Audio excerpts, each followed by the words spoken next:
Hello and welcome back to the Mayor's Update. It's the late Grayden and Joe. Yes, we know we're a little late. This is my fault. I did the full Monty with Tony Bendel earlier today, and I was running around getting stuff ready, and then I'm in here, so I apologize for being a little bit late to the show.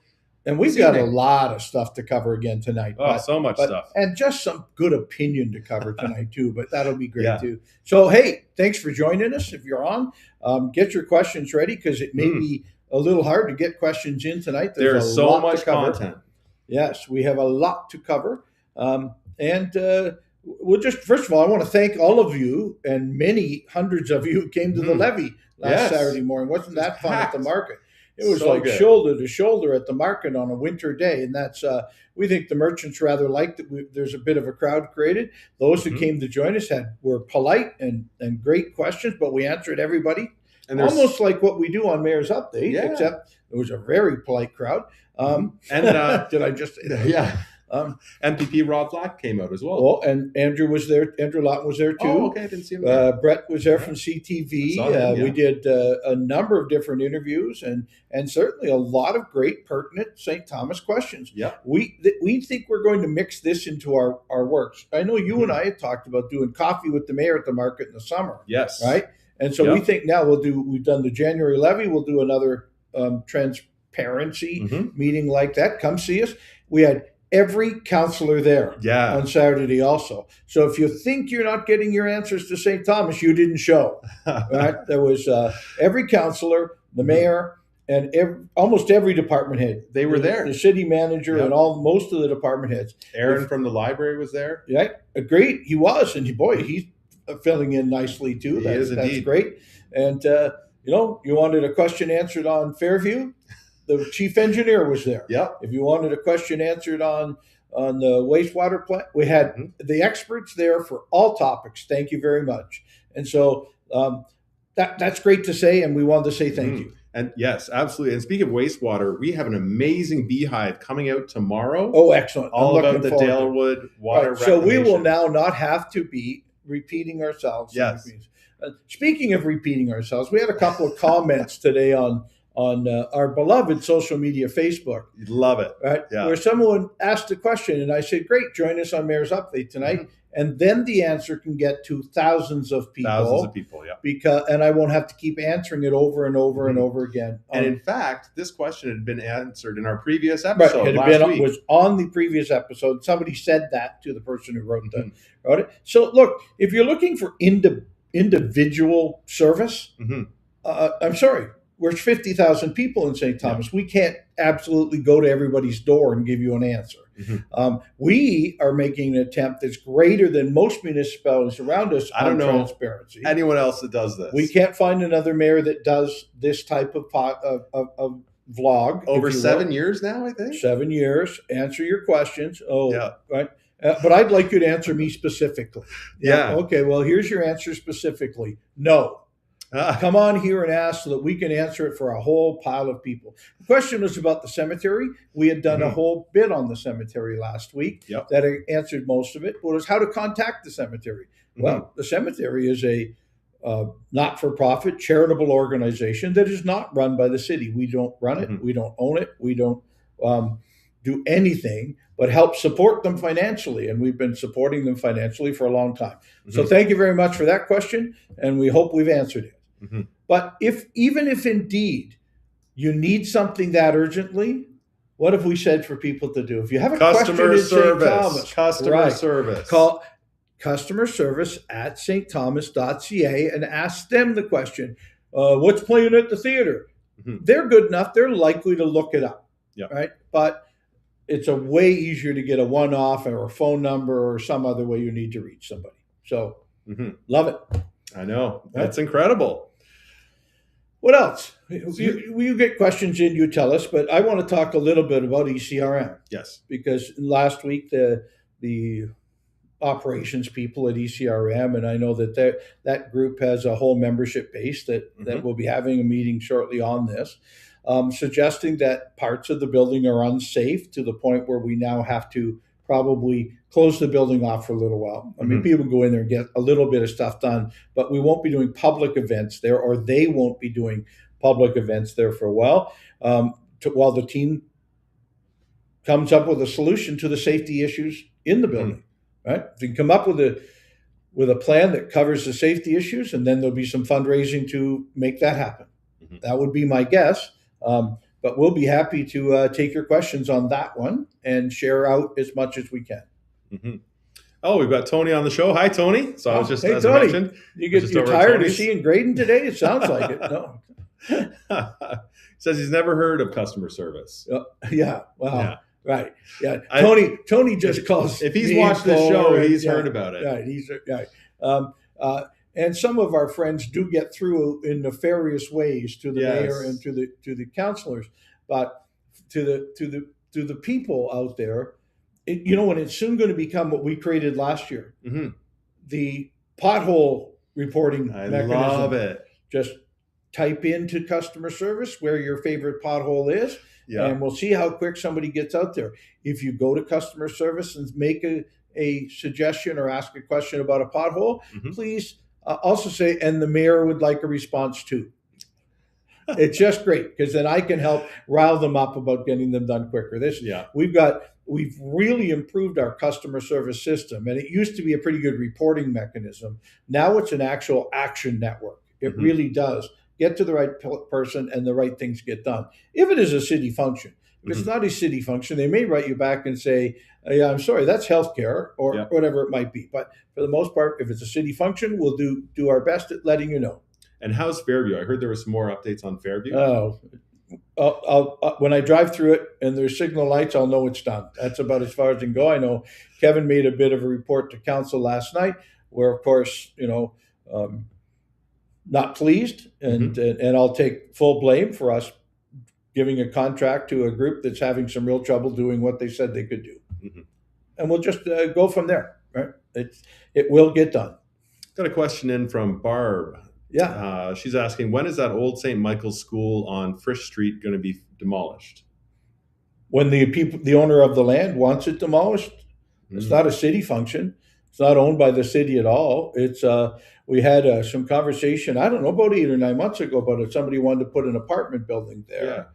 There was a small sliver of that land that was going to be taken from the MTO on the ramp for the Highway 3. Yeah.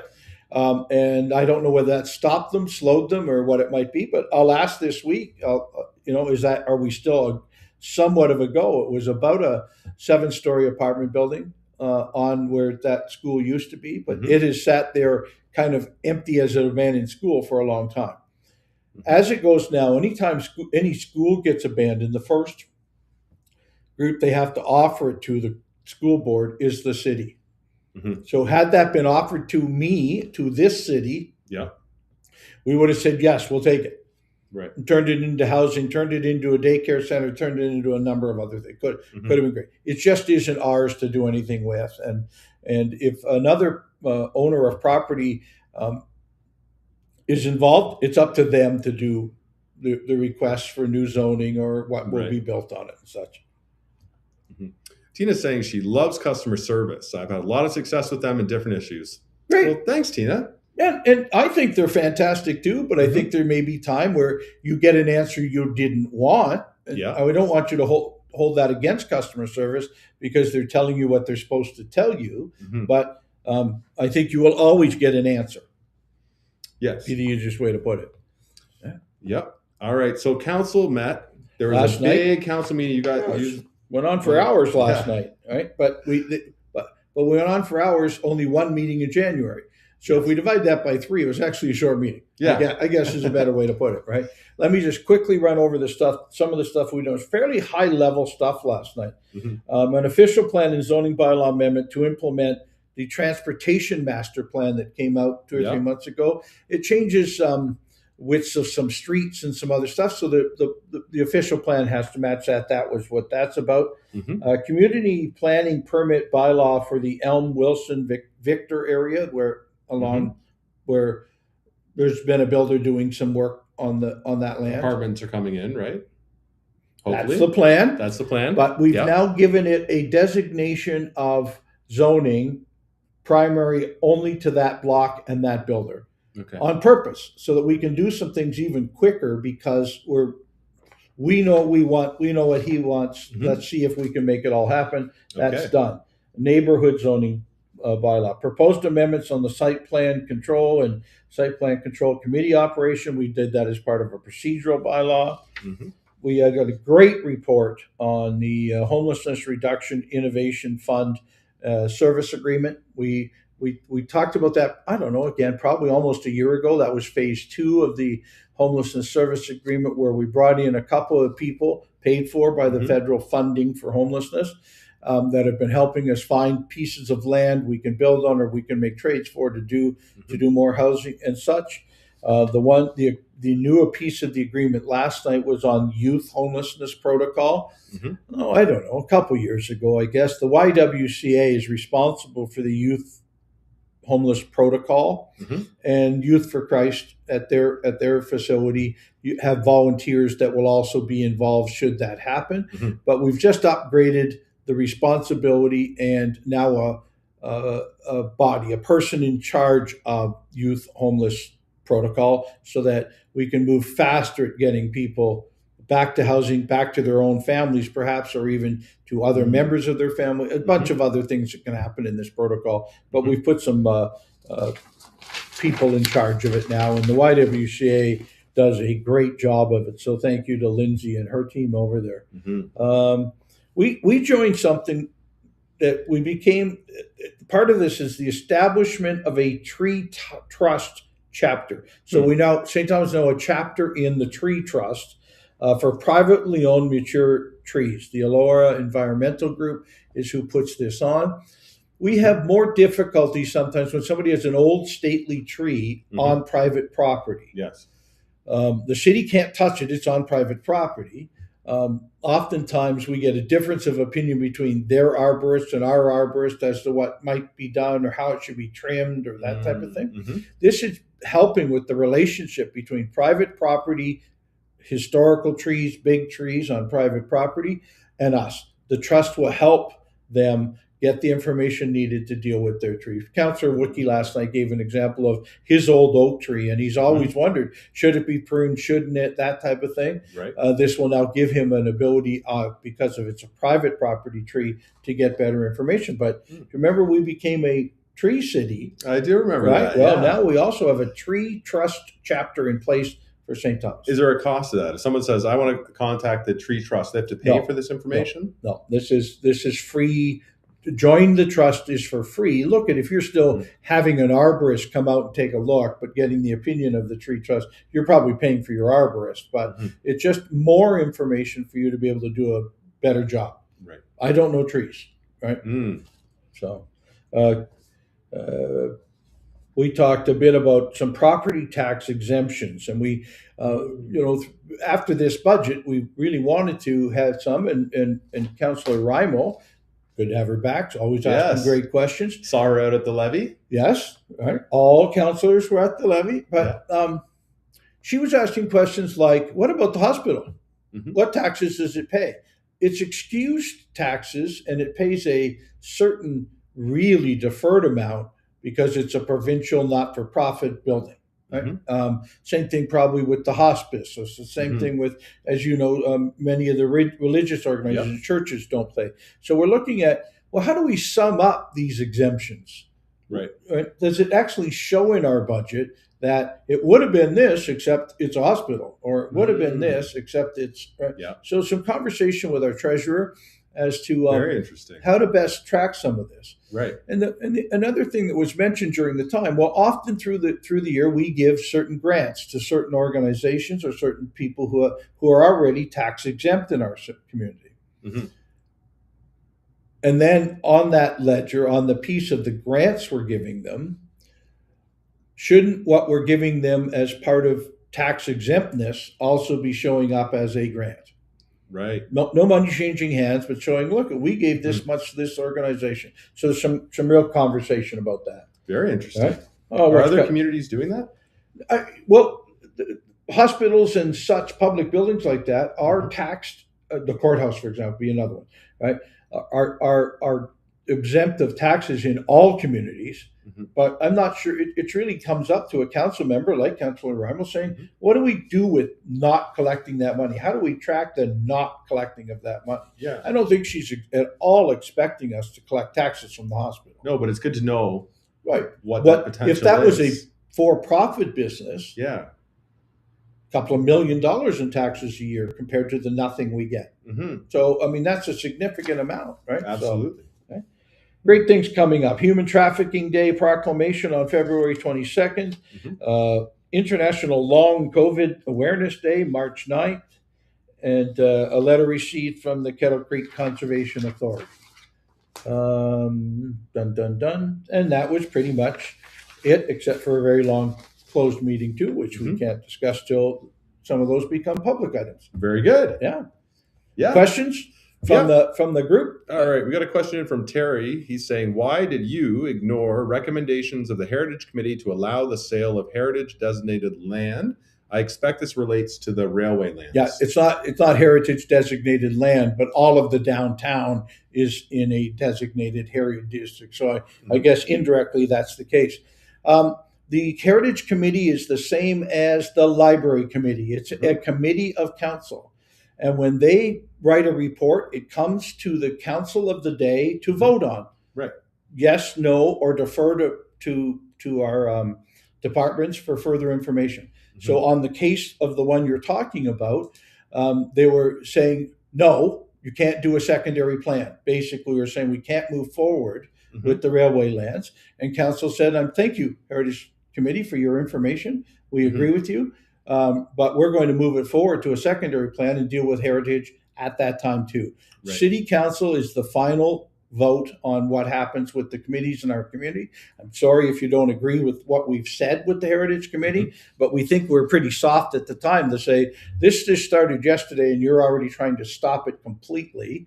We'd like it to go further than that. Right. So we said we will not accept that part of the Heritage report that day. Hope I've explained it pretty well.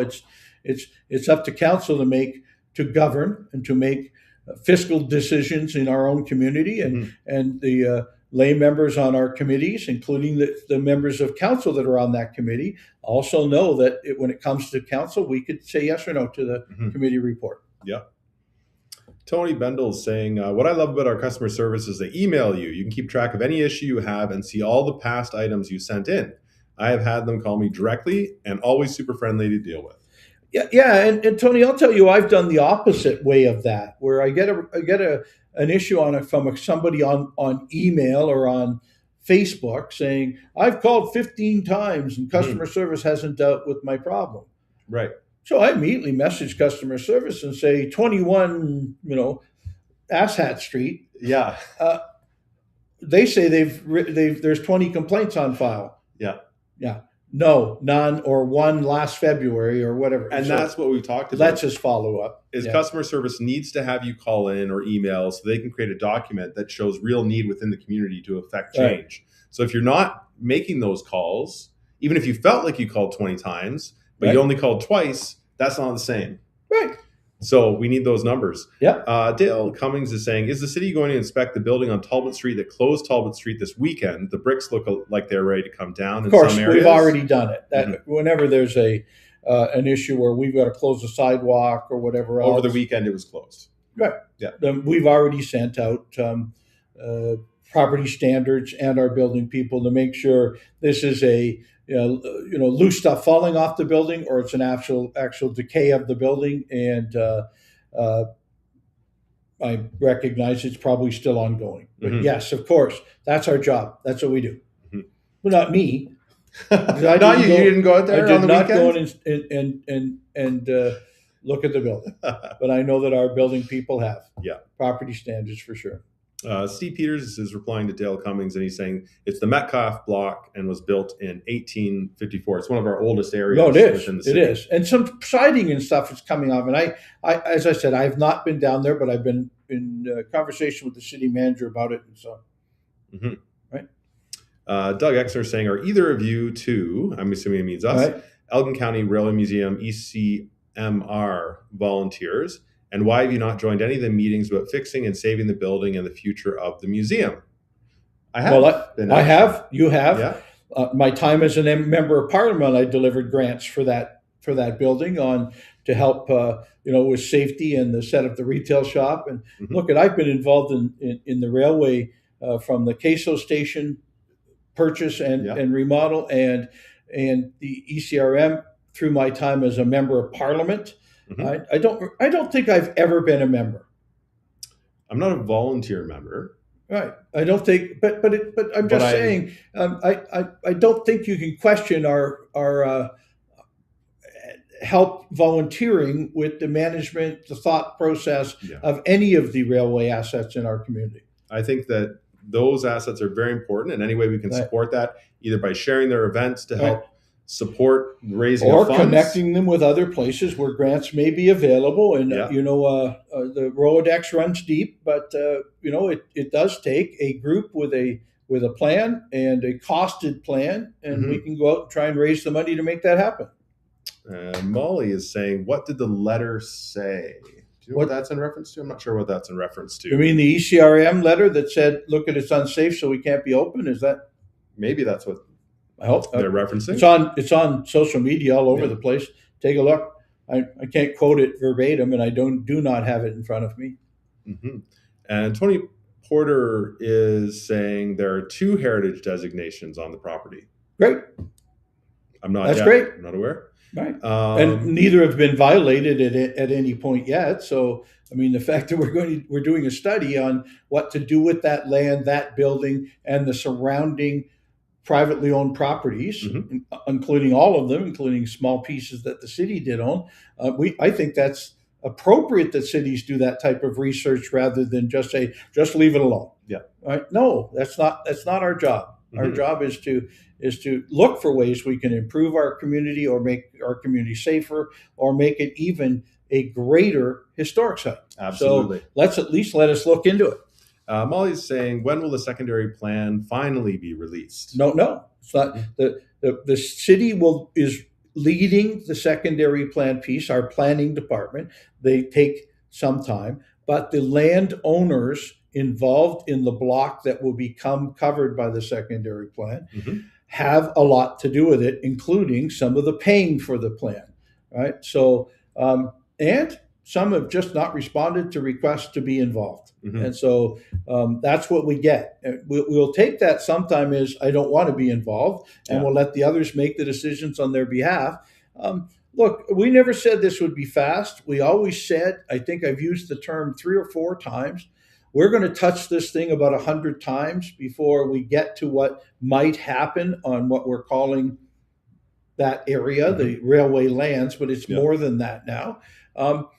So we'll wait for the next step, which is, the initiation of the secondary plan and a bunch of public meetings that go with that, and private owners meetings that go with that, and then some thought of what are your concept? What are you thinking of from the property owners, not from the city? And there is a plan that was presented at the meeting by the board of the railway that was actually very, very cool. Oh, about the railway museum itself. For the museum and the development. And I certainly I've seen that and gave my input on that too.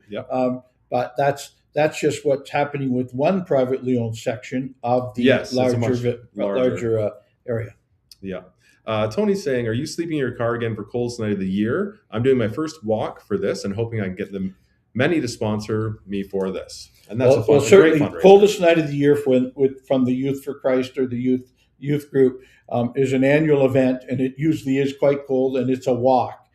Around the same time, the United Way used to do us that we would sleep in our car overnight as a way of bringing awareness to homeless. We think this community's done some pretty good jobs in bringing awareness to homeless and reducing homeless.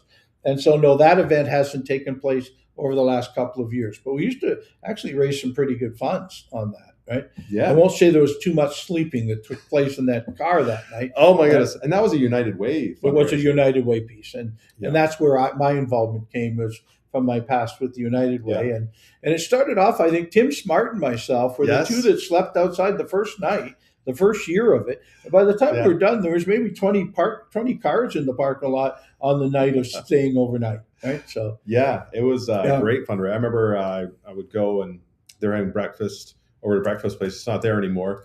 But everyone was there after sleeping. Some pretty tired folks. Oh no, and a little bit of shivering going on. Yeah, right. And Mike Kirkfleet, he had a small car at the time. Oh yeah, and I said, "What? Did you fold yourself up and put you in that car? I'm sleeping in the hatch." Yeah, yeah. Okay, it's not as tall as you meant. It's not. Victoria Spencer saying, "Is there an update on the animal shelter?" Yeah, we talked a bit about that. Look, I guess the easiest for me to say is. We promised it in 2025 or finish, but it's really close here in 2026. You can see it coming along. Oh, no, it's really in quite good shape, and we have to then start the fencing as we get to a little better weather. The fencing around would be a dog exercise area, a dog park, and some other stuff. So, yeah, coming along very well, still doing a little bit of fundraising, and there's lots of great events. One of them was our friends at Rail City. How can I? There's too many events going on. Oh, I know it's one we've already mentioned, so it's on this page. Rough Day lunch party, Saturday. That's rough day. Saturday, January 17th, which is this coming Saturday, at 6 to 10 p.m. Railway City Brewing. Proceeds from the event and sales from the signature beer cans go to the new animal shelter. So thank you for reminding me, or we wouldn't have been able to cover that off today. Right? Yeah, the Fran's saying, so grateful to have a mayor who is willing to come on week after week to inform us of what is actually happening in our city. How many years have you two been doing this? 2019? Yeah, we think we're a little over 7 years, and that election happened a little over 7 years ago. It wasn't too long after the election of 2018 where we said, hey, you know what we should do? Yeah. Right? Let's try it. And so, if it doesn't work, then, we'll try it. And we've been having a great deal of fun. And then, of course, COVID hit. Yeah. And it became the way most people were getting their information on what was open, what was closed. And I remember doing something at 3:00 every afternoon during the weeks of COVID, and then went back to monthly after we released ourselves from that. That's incredible. Right? Yeah. What a time COVID was. I've been listening to some art podcasts. Well, you think of the stuff that we've done in those 7 years. Yeah. The stuff that has occurred. COVID was a 2-year piece. The discovery of how harmful homeless was in our community, because it wasn't really thought. We had an emergency shelter over at Central United, and they did a great job, but then it closed in the summertime. Yeah. And we saw the growth of homelessness in our community, so we've attacked that and housing. And so we've done, this city council has been phenomenal at moving forward on some of those thoughts. Well, then I might throw in there PowerCo and Vianode and Element 5 and a number of other economic things, huge things that have happened. In 2018, moving from there to here, I think Timken plant was still up. Oh, it was, yeah. Right? And now think of that corner without the Timken factory not there. All of the commercial, the Mary Brown, Starbucks, Halibut Outs, that whole commercial area, plus the brand new large Highland apartment building. Incredible. The second tower over at Elma, and the amount of housing we've done in our community. I'm not trying to, I'm okay. Tell me something we've done wrong. I'm all right. Well, Fabian's right there. And hi, Fabian. Thanks for joining the show. He says, hi, guys, buy more snow plows. The city is growing. We need them. Okay. So... there is a proportion to all of that. In cases where you're seeing where maybe we didn't get to plowing as quickly as you'd like, it's because it went on for 2 or 3 days and we sent the drivers home to sleep, right? And there's no way to bring on a temporary supply to drive our snow plows because you have to. Now, I was chatting with Fabian about this. He said there used to be, they would hire like farmers to come in and plow the streets. The city would? Is that? Yeah, I want to know what the insurance liability is on that today. Okay. I understand we used to do a lot of things, right?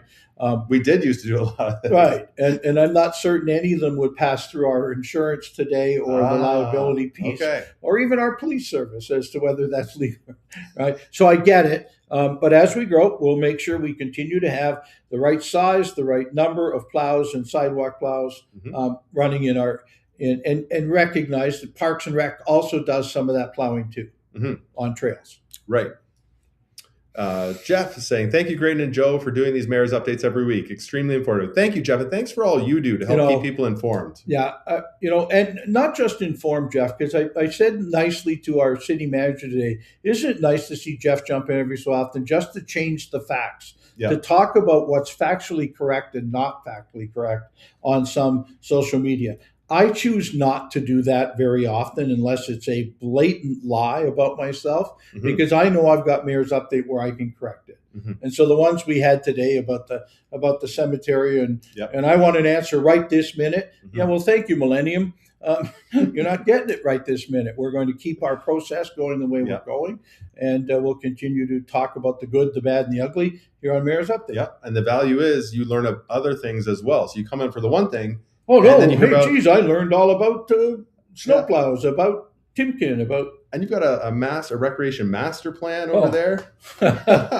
The Parks and Rec master plan came to me electronically, and I started to go through it, but I was having trouble making notes in the columns. Yep. So I asked, can I get it printed off? And I feel really bad about the tree trust, because this is a whole of a tree. Let's go look for the last number. How many pages is it? It's not. It's broken by departments. Yeah. So this was my work over the next number of days of trying to look at the pertinent data in the Parks and Rec master plan and what our next Parks and Rec stuff will be. We know that we've directed far more trails, active transportation, some repairs in Pinafore Park to Emsley Field and beach volleyball and that. But this is the 25-year outlook of our Parks and Rec. Wow. So I've got some heavy reading to do.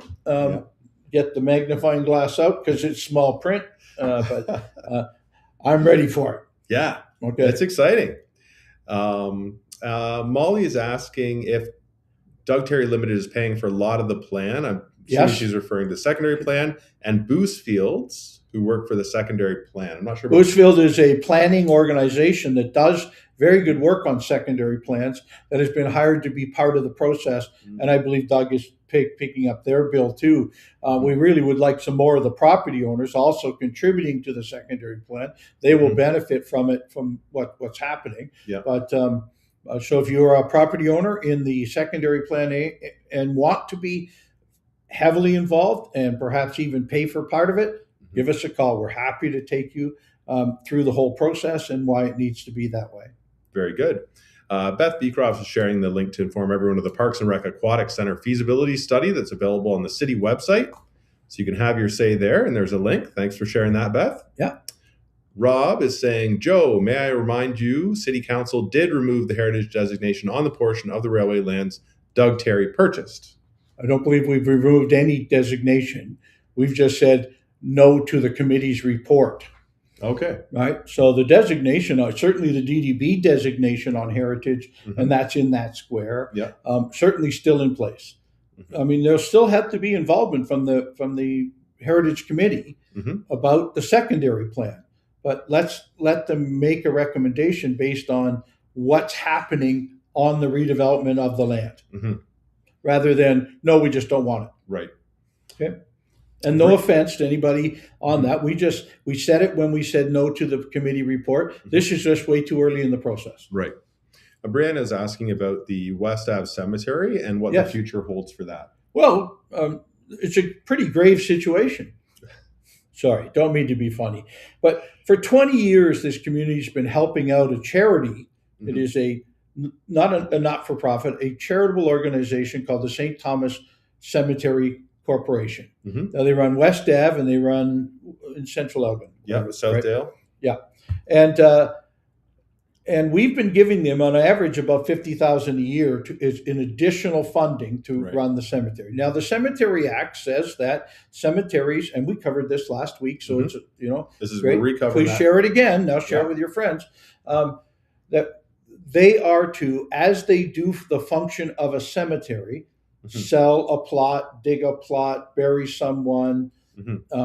They have a couple of functions. One is to maintain those grounds in a very nice condition. But second, to set aside some of that money in perpetuity and use the interest from that money to pay those bills over time. Now, I'm not going to suggest that some other cemeteries, including this one, have not done that well, right? Because it has happened, right?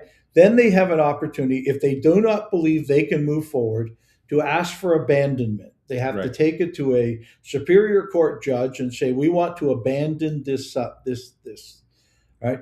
I'm in discussions at the moment with the province and including the bereavement organization, and we will be in conversation with that superior court judge should this happen too. Here's the role that the city has played and how much money we've invested over the last little while.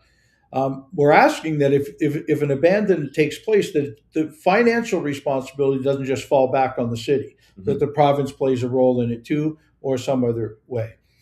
A not-for-profit charitable organization like the cemetery could easily also be a fundraiser. They could be out there raising funds on volunteer funds for the upkeep of the property too. We've asked, what have you done? In the sense of, instead of saying we don't have enough money, what have you done to raise more? Have you gone to families? Have you tried to raise funds charitably? Because they can offer charitable receipts, obviously. So all of this stuff will get tied up neatly, and as it moves forward, as I said, the city's not uninvolved. We've been involved for 20 years, and my 7 years as mayor, we've made hefty tens of $1,000s worth of investments in the cemetery each and every year, which under the Cemetery Act, we're not supposed to have to do. Right. Okay. And you're also not in charge of the cemetery. Not ours, not a city function whatsoever. It lies, the West Ave Cemetery falls within the city boundaries of St. Thomas.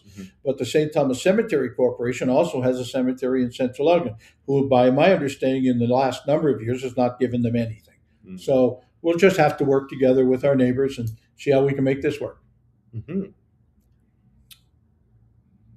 Rob is saying City Council did remove the municipal heritage designation on the Doug Terry portion of the railway lands. I'm fine. We both belong to the DDB. We know where that boundary is.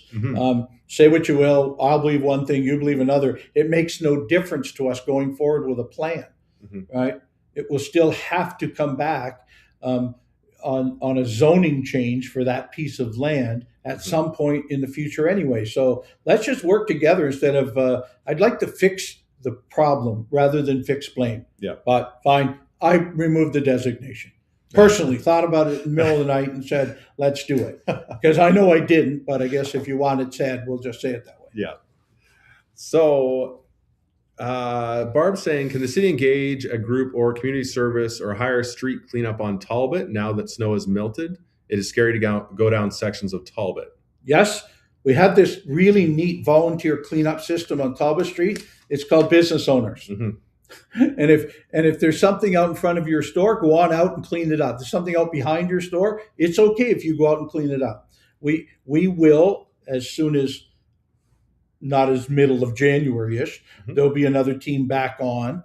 We also have city works people that do come if the garbage gets broken over and some other stuff to make it happen.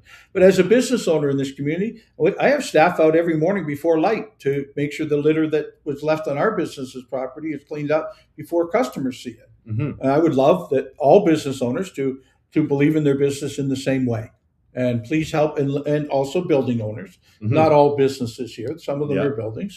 So love to see more of that happen. We'll also throw in to help. We have and we will. Marcus Halko, he's the owner of Icebox, is saying, yes, the report, the Recreation Master Plan, needs more concession plans for concession stands, I'm assuming. I'll have to read it. But you and I need to speak. I saw another thing today on the alcoholic beverages, tailgating type thing, and it's something that I think would fit well with some of the stuff he does. Like tailgate parties? Yeah, I think that's what the bylaw was called that I got sent by the government today, and I sent it off to the Special Events Committee and a bunch of others as, hey, should we be using this as our guideline? You've got a market coming up at the arena, I think, and I'm trying to hunt for it so that I can give you some credit, but I'm sorry, I'm not finding it. Memorial Arena? No, that's the lunch with the mayors for February 11th.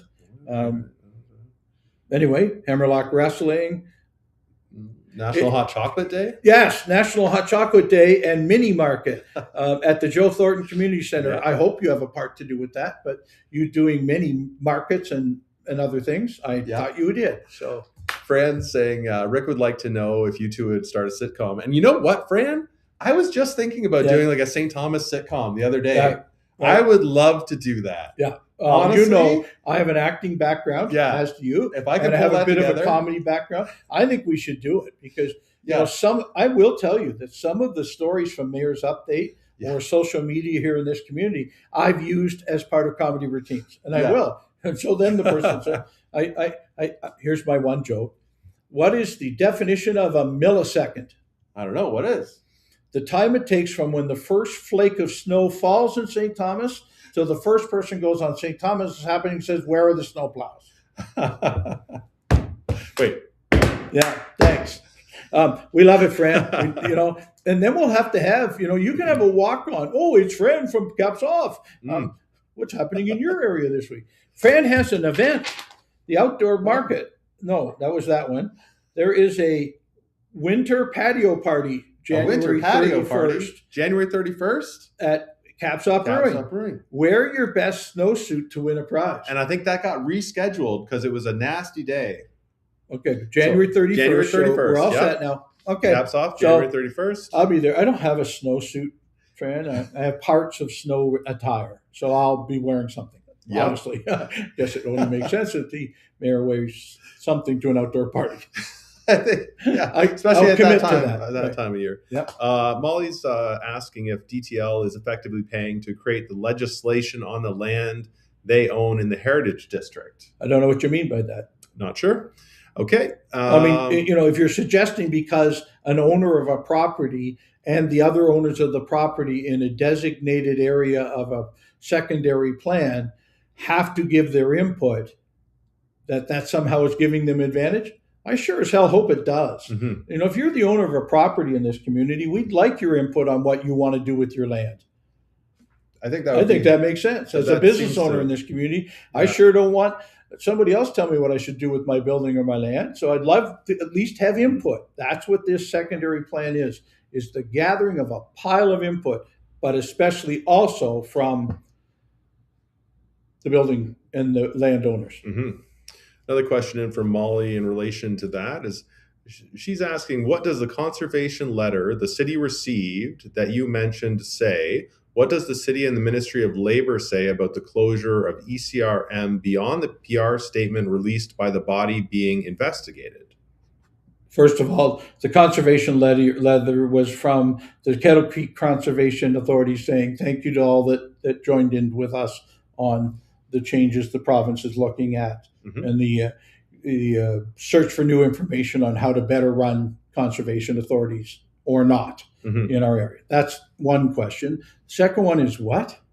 What does the city and the Ministry of Labor say about the closure of the ECRM beyond the PR statement released by the body being investigated? I'm not aware of anybody being investigated, but what we say is buildings in St. Thomas, once they've almost all of our bylaws and complaint system is complaint driven. Mm-hmm. So if there's a complaint against the structural integrity of a building or the dirty of backyard of a building, we'll come investigate it and we'll talk to the owner of the buildings and ask them how can we help in bringing a solution to your issue.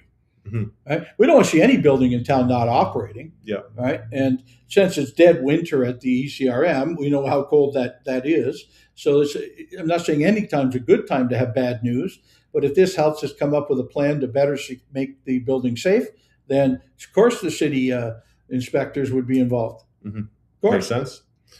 Molly's also saying this is our land to take care of. I'm assuming she's referring to the cemeteries. These people obviously weren't going to be moving out of the cemetery. Referencing the people that are interned there. Yes. We needed to plan for this rather than taking on so much debt. We are questioning our obligation to the local dead. No idea what you're talking about. Yeah, I think there's a corporation that's running the cemetery. If they now are at the point, and they've kind of said it out loud to the press, but not so much to us, that they want to abandon that job, they're going to walk away from it. right? Then we may have to really look for the volunteers or people who have family interred there to how will you help? Because the group that's supposed to be doing it and is supposed to have set money aside for it to happen is saying, we're not doing it anymore. We're asking, can we get involved at this point to find, is there a way for that group to do the fundraising, to do the volunteer instead of hiring on the maintenance crew that it takes can we find a volunteer? I know I've said this before, and I've probably said it on here. I had to cut the cemetery grass at the Dewart Church in Kent County. My grandfather took it on as one of the things he did for the church was to make sure that the cemetery there. Yeah. So many cemeteries, depending on size, use volunteer help or semi-volunteer help. So somebody who's not making a huge profit for cutting the cemetery. And these are all suggestions that could be offered to the West Cemetery. And we recognize it's mostly full. It's not like there's a whole windfall of money coming with more. And I agree with you. The families deserve better than this, but that's the not-for-profit charitable corporation that is the St. Thomas Cemetery Committee or board that needs to help us find that solution. Right. And there's a person who's asking, can you compel the owners to do that? Well, I guess the Cemetery Act says yes, but there's an out where they can declare abandonment. Right. And I don't want to get to there, and which is why I'm talking to the other side of the province and before we get to abandonment. Is there a way to say no for now? Let's try some other things. Okay. Question in from Marcus. He's saying, any thoughts on introducing new city-run events like a Victoria Day fireworks? Well, we don't run the Canada Day fireworks. We use one of our facilities and use our parks people to do it, but the Kinsmen do all of the work for it. If the Kinsmen want to take on a second fireworks, Victoria Day is a legal day for fireworks, and so we'd be able to do it. But so the answer is not by paid staff on a stat holiday from the city, but we will do our best to, if someone else is working on a festival, do what we do already. And that's help out as best we can. All right. I say for National Hot Chocolate Day, January 31st, Belgian hot chocolate for $2. This is Marcus again. Well, see, I knew it was him, and I knew it. National Hot Chocolate Day, way to go. Mini marshmallows, just nod. Yes, okay. And then a mini market that is also happening on that day. Yeah. Perfect. And Tony Porter is saying, I thought this show was a sitcom. Oh, well, we like to keep it interesting. We'll keep it light. Right. Keep it and our guest speaker tonight, Molly Swift, has another question. No. She has a statement. It's not about beliefs. It's about meeting minutes and past decisions in regards to heritage districts. You're saying stop pointing out decisions we have made that may not have been great and work together. You keep making not great decisions. This is her opinion. And we as taxpayers may not feel you deserve our teamwork anymore. Many of us no longer trust you. That should be of more concern to you. I'm sorry, in what capacity? I'm not sure. I mean, as I said, the city council is the final decision on Heritage Committee and will always be. So if you don't like a decision we made, I get it, right? Yeah. But we made no final decision. We said, no, not at this time. If you're talking about Heritage Committee's reports, I can't get from that. I'm not sure I had your. I think this is really good what you're explaining, because this is what people don't quite understand sometimes. Right. In terms of how municipalities work. These are the things, and it comes to council, and council votes on it. Right. And then it moves on. Right. So if the library board comes to us with where we would like to do this, we'd like a second location. Yeah. It would come to the city. We'd say, well, thank you, library board, but there's not enough meat here to tell us how you're going to pay for a second location or where it might be, how we would manage it. So no to the library, to the committee, to the city committee, but come on back with more information, or wait, we've got a plan on that. So let's wait, put it off for a little bit and come back. That's truly all we're doing in many of these cases. Yeah. But I will give you that from a heritage point of view in our community, we have this council and the one before, the last couple of terms have been far more about the building, the house owners, the heritage owners, the person who owns the building or owns the house, being able to decide on what that designation means to them. Instead of the city just demanding it means something to the city, without input from the property owner. Right. Okay, so that's where we are on that. Mm-hmm. I think we've covered that one pretty well. I hope so, but it's been a multiple of times. And as I said earlier today on another social media, come on Mayor's Update, so we only have to answer it once for 1,000 people. We also have to answer it many times for 1,000 people. 1,000 people, 1,000 people, and 1,000 got the people. answer out there, I hope, on cemeteries and designations. And another question, is there any way of getting a new modern funeral home for St. Thomas? We are the only city around with outdated funeral homes. I don't agree with that. No, I don't either. I think we have a couple or three really phenomenal, very good homes. Operators. I believe. And you're right. It's your opinion, but you know how you get one? Start one. No, I'm serious. The city doesn't start businesses. We just don't. Yeah. We make it attractive for people to want to be in our community. So in the last little while, you've seen all of the new businesses come, including, full penetration downtown, the new commercial area. Somebody said, "Oh, you should start a new kids play for profit company." No, we shouldn't. No, we should not. A private company tried that. It lasted about 8 months, and it's up to another company to make a better business plan with a far better marketing plan. And the same thing with, I know that some of our funeral homes may be nearing the end of the ownership of the group that's there. Right. At some point, the businesses pass on. Hey, let's let another business owner come in and do it differently if that's the case. Yep. Adam Montgomery is saying if he could get a helicopter on his land, it sure would be fun. Absolutely. You should get a zoning. What kind of a zoning bylaw would you need to put a helicopter pad on here? I think it's probably got a federal and a provincial designation long before the city would have to be involved. What about those people that would fly into Port Stanley and land out on that, but right beside Small Beach? Do they got a permit to do that, or can you just do that? The last I've noticed, that's not part of St. Thomas, so I can't make an opinion on what would be allowed there. Right? That is Central Elgin. But I saw them flying. I was like, wow. Okay. Doesn't happen. I saw you flying your drone, and I know there's regulations on where it can be too, so don't rat out Grayden on his drone. Oh, this is fun. I know we're probably past time, but if we got questions, we can answer. We should answer them. All right. Lots of statements in here. We are looking for questions more than statements. Yeah, statements. Other people go by and read what your friends want to say. But if it's a question for us to answer, that's why we're here, is to answer the question. All right. Just scrolling down here.